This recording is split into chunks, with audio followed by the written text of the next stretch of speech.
Question which probably sort of we will look at from your understanding from your days with the CIA. We're talking about our neighbor, Pakistan. Growth has stalled and inflation has soared in that country of 220 million people over the past 1 year.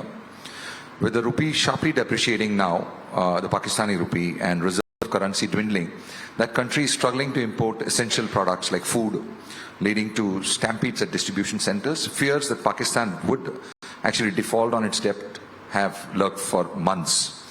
Then there is a very unlikely situation in Pakistan where there is a political leader who's suddenly sort of risen way beyond anybody else has in recent times, as a person who's able to ignite the imagination of the people at large. And there has been visuals which come out from there which are looks like a major revolt against the power structure which has been there for the last 75 years, actually, the Pakistan army.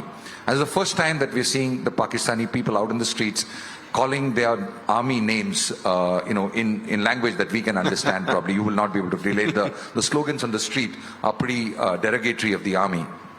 What do you think? What do you make of the turmoil in Pakistan?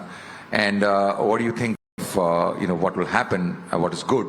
And what do you think the future is for Imran Khan versus the army? The army is an incredibly powerful force inside of Pakistan. I saw this when I was the CIA director, working with the army, doing our best to deal with their intelligence service, the ISI. This was at our time, all while we were trying to manage the conflict in Afghanistan as well. Our most frequent conversations with the Pakistanis were along the Fatah, along the border there, trying to prevent terrorism here in India and across the world. So that was the focal point of our work with Pakistan. If you'll remember, it would have been early in our administration, maybe it was 2017, when we cut off all foreign assistance to Pakistan in an effort to get them to conform to global norms, to get them to behave.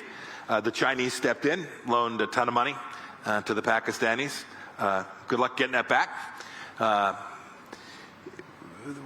When I think of Pakistan today and I observe what's going on, what the world needs is a more stable Pakistan.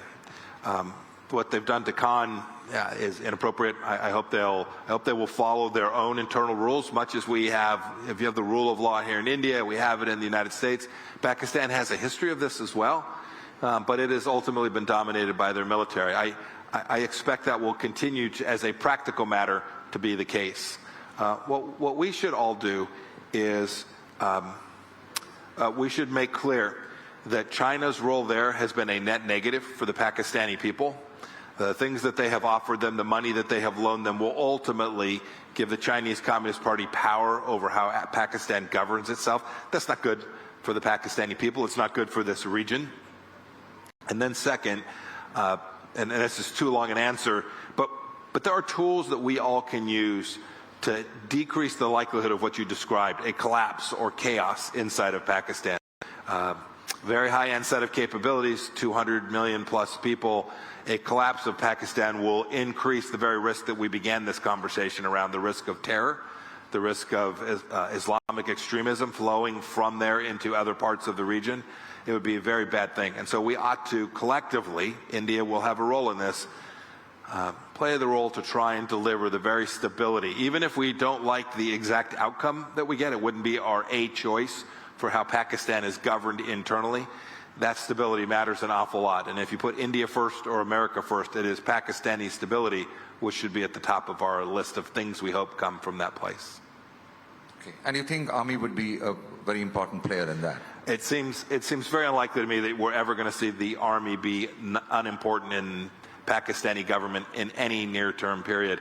Look, I hope that we all want civilian rule there, right? This is what we aim for in each of these governments. I hope, and Imran Khan began that process. I hope that we can find a way that civilian institutions, voters, democracy, rule of law will find an ever-increasing pathway there. But today, it's clearly the case that the military still has a dominant role in how affairs are governed inside of Pakistan.